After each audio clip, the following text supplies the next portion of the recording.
Hello everyone, and welcome to Power Pages Tips. My name is Nicholas Hayduk, and this is tip number 292, Web API Intro. In different tips throughout the years, I've talked about the Web API. I've talked about choices and image column support, how to query using Fetch XML, how to trigger a Power Automate Cloudflow, and more. However, I haven't yet looked at the basics of the Web API. Let's do that now.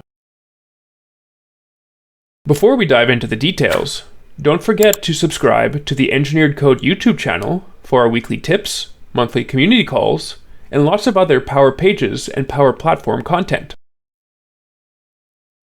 The Power Pages Web API allows you to interact directly with Dataverse data from JavaScript on your Power Pages site. It can also be used to trigger a Power Automate Cloudflow via JavaScript, and to upload files directly to Azure Blob Storage via JavaScript.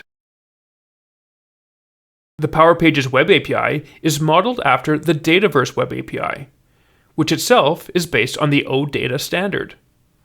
So if you've used the Dataverse Web API or other OData-based APIs, you should be able to get up and going very quickly.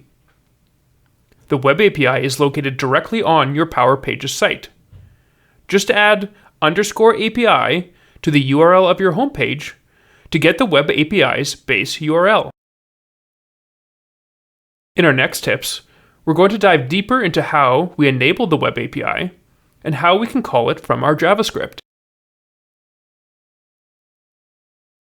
Thanks for watching, and I hope you found the Power Pages tip number 292 on Web API Intro useful.